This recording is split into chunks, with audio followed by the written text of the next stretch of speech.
Morning. Nice to meet you. Nice to meet you too. I was thinking it was 9:15, 9:30, but I double checked right as I was parking. I started to freak out. Oh, I'm so sorry.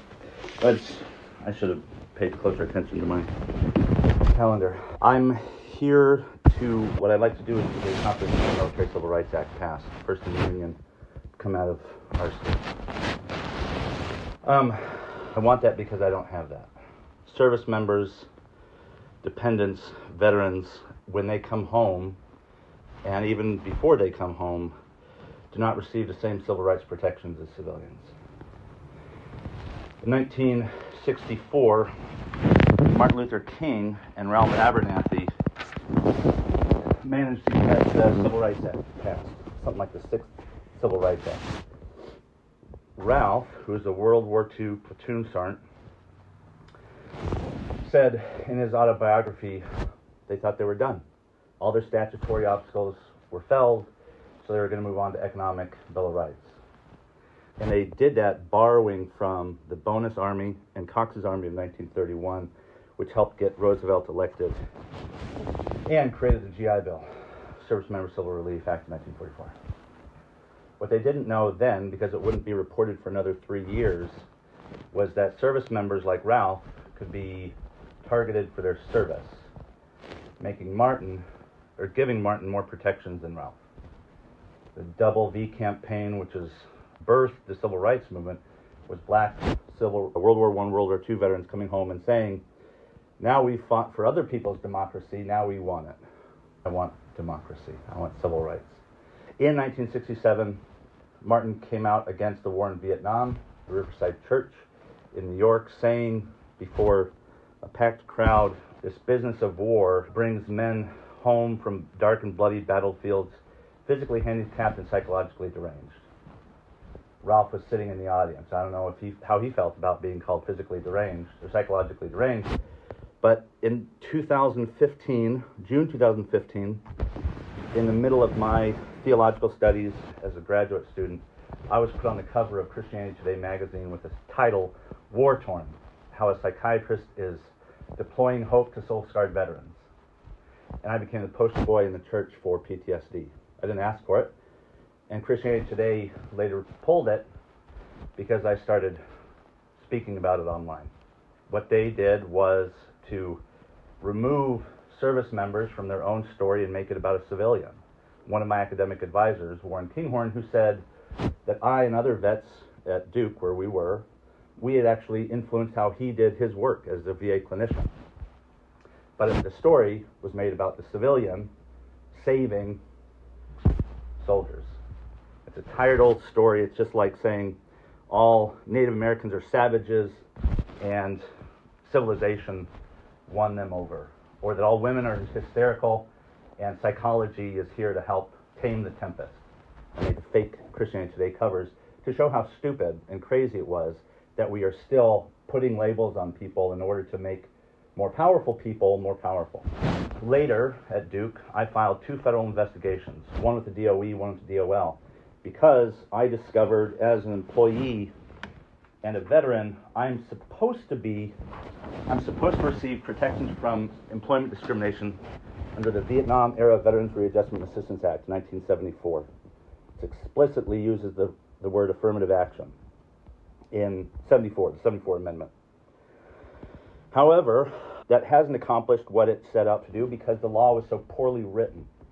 In 2007, a veteran by the name of Donald Greer took the Secretary of Labor to court in the 8th District for how the DOL will piss in a bucket and call it lemonade and say thank you for your service, and you're just supposed to accept that. Sandra Day O'Connor in Greer v. Chow in 2007 called VEVRA no law at all because it contained within it no reasonable measure against which to apply judicial oversight. So according to a former Supreme Court justice, veterans can be discriminated against and it's entirely lawful even though we have a law in the books. A little bit later, I discovered in 2009 the Hate Crimes Prevention Act, named after Matthew Shepard and James Byrd Jr. James was a black American They passed that, signed on October 22nd, 2009 by President Obama. It was a rider on the NDAA for 2010. The Soldiers Amendment was introduced on July 20th of that year by Jeff Sessions, social justice warrior. His Soldiers Amendment extended similar protections, but weaker protections, to service members and their families up to 5 years after discharge. That was Section 4712 of the HCPA. It's right there in black and white. The Department of Justice does not seem to know it exists and has ignored a congressional inquiry from David Trone in 2019. Every FBI field office that I've called does not know what the Soldiers Amendment is. They are not familiar with Title 18, Section 1389, prohibiting hate crimes and bias crimes against service members. And it's the only law, civil rights law, that has a sunrise clause. Your protection expires 5 years after your discharge. People will always know that I'm a veteran. Every mass shooting, my military records might be searched to see if I'm just like those crazies who, I don't know, I guess military, I don't know. I know how to twitch my finger, and that's about as difficult as it is, but it's always, were they in the military or not, creating false associations between service members, mental illness, and violence. In 2019, the United States Commission on Civil Rights published a 10-year anniversary review of the HCPA, leaving out the Soldiers Amendment entirely. When I brought this to their attention, they shut me down and hid behind their general counsel. They receive money for providing guidance to executive agencies, and they are excluding service members. Civilians have more civil rights than service members and veterans. And since the end of the draft, that creates and expands the civil-military divide. If Ralph and Martin were to go to a landlord, same landlord, Martin would have more protections than Ralph, because that landlord, if he's smart or she's smart, they know they can't discriminate against somebody because of color. But they can say, fuck all you baby killers, you're not getting in my apartment, and that is entirely lawful. Income discrimination. I went in Baltimore to get what I was told a very highly sought after apartment. My wife submitted her pay stubs. I submitted my disability comp letter, 100%. And the landlord said, I have to double check that document, as though I'm forging federal documents, or the VA doesn't count as a verifiable or trustworthy federal agency. No law protects me. No law protects me from hate, or the laws that do protect me aren't being enforced. The laws that are supposed to protect me are written as an afterthought. Just like in California, in 2013, they passed Assembly Bill 556, while Vice President Harris, who's now a candidate for president, while she was the Attorney General, they made military and veteran status a protected class in California. When I spoke to them and filed a complaint against a professional organization, and I went to fill out the initial intake form, the 11 years after this law was passed, military and veterans are not included in the intake form. I brought that to their attention. They didn't. The California Civil Rights Division was not aware that service members and veterans in 2013 was made a protected class.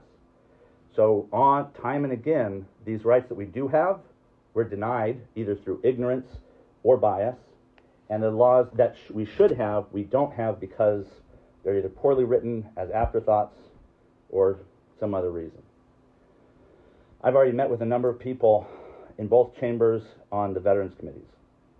I'm working with Senator Thatcher to draft what I will hope to be a joint memorial to Congress, asking them why they're not protecting at the federal level, those laws that exist.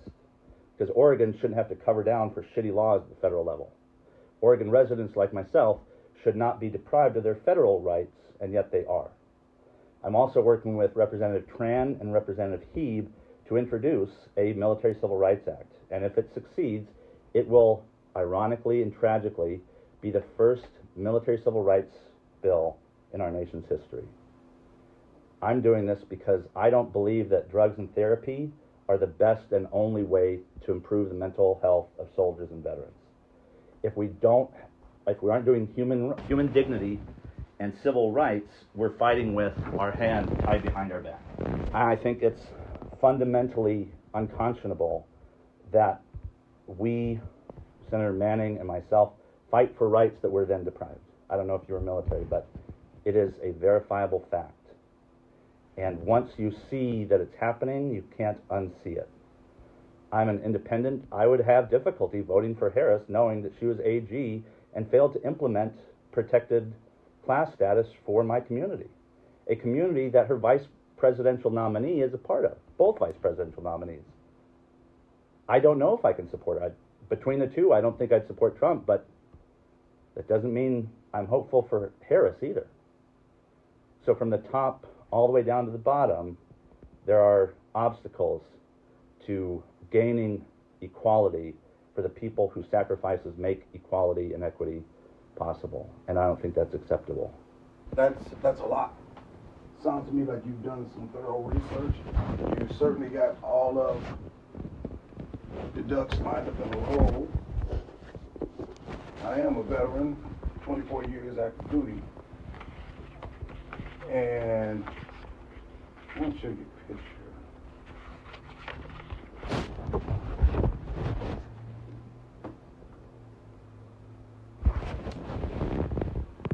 I was a delegate to the Democrat National Committee convention. Yeah. Recently or? Recently. Oh, nice. This is in Chicago. This is me. We're up on stage. Senator Tammy Duckworth, veteran, Mark Kelly, and a whole host of other veterans. Her platform does include veterans and stuff. I'm hopeful. I was there, so I saw that and I participated in that. I do the points that you bring up. You've done a lot of research on this, and I'm glad to hear that you've got the House side, Rep. Tran, which I'll be talking to her about this and stuff, getting her, if she's going to be lead on this, then validity to it. I've already been of the mindset that Oregon is not a veteran-friendly state. I've heard you say that before. That was my intent, to make it a veteran-friendly state.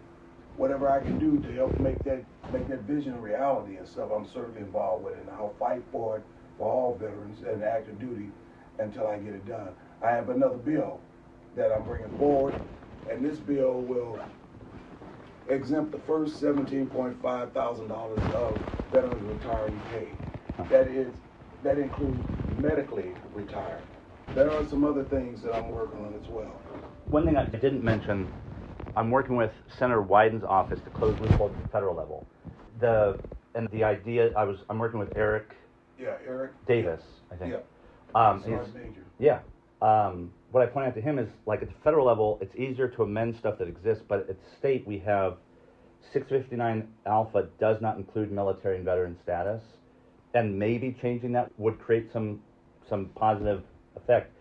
But it's my assumption, and what I brought up with Representative Tran was there doesn't seem to be enough to amend, and starting from the bottom may also have a cascading effect for other states. I know the Democrats look to the West Coast, and I did the 116th and 117th Congress. I was living in Maryland, and I did all this at the federal level. And they said, almost to a T, you need more people. My wife, my family, we've been bouncing around. We're going to be in Oregon. So this is me trying to make good on the next logical step is to get closer to grassroots. And I don't know how long it'll take, but it's what I want, and I'm going to fight to get it. I appreciate your support. And if I find out from Representative Tran that maybe we don't have to do a bottom-up bill and amend instead, I think that might be, that's one of the things that is still up in the air. Yeah, let me find out what she's already done. Certainly, Senator Thatcher is my co-chair on veterans, and we're collaborating on a few bills and stuff, specifically how we reduce the first 17.5% of retirees, that's 20 plus years of service, or medically retired disabilities, folks that just can't do anything, amputees and things like that. I think that's the appropriate thing. Now, there have been maybe a couple of officers that said that came out against that, the initial, talking about they don't need that, and that's fine. If you don't want it, donate it to a veterans cause or something, VA or American Legions or something like that, where they're doing programs. So don't deny the enlisted personnel, who are really the ones that this will have a major impact on their lives and stuff. And that's one of the things that is, I met with, I think, Rick Lewis. Yes. He didn't like this. And I think part of it is the culture within the military of the officer enlisted. We hear a lot from officers, and 85% of the military community is enlisted, and I want to hear more from in my interest through divinity school was like Catholic worker, the least of these, and when I apply that to my own experience in the military, that's lower enlisted. A lot of guys, I think the average enlistment is about 6 years or less. Most of them get out and aren't disabled or don't want to plug into the system because I think there's an unspoken understanding that to be a veteran is not always something you should wear on your shoulder, unless you're an officer and that you already have some legs up. But yeah, I think that's an important distinction. It's one that I certainly have been trying to remember. And I wanted to give you a copy of my most recent book. And what got me into it is one of my chapters I started exploring Ralph Abernathy and Martin Luther King. And that's where I started asking these questions from an enlisted perspective. Yeah, I'm doing this stuff because I can't get to that until I know my battle buddies aren't falling through the holes anymore. I want to do Bible stuff. I want to teach at a seminary or anywhere really. And I can't do that peacefully until I know that the stuff that I'm seeing, other people see. And that brings me to my next question is, I found that just lack of awareness is the biggest hurdle. It's my understanding there are more ledge days in December. If there's a Senate meeting, can we carve out 5 minutes to let the Senate and other people know what's going on? Go ahead and take it. I'm not offended at all. Hello? Yeah, hi, this is David and Ricardo line. How are you today?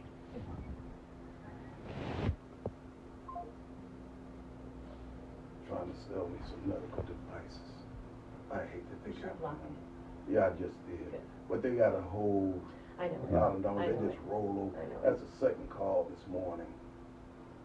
Yeah, Okay. it's automated or something. So, what I can do in ledge days, we do it's informational meetings. Mm-hmm. And I can offer you a chance to do a presentation. You can include slides if you like, for 15 minutes.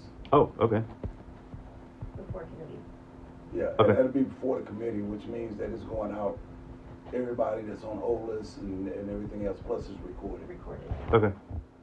So that's not the public thing, that's something before the public meeting? Is that what I'm understanding? It's the information, I use that as a platform for introducing legislation. Okay. So that people already know, hey, this is something that's real that I have requested legislation on, Okay. But it gives the background, and we do this every ledge days, yeah.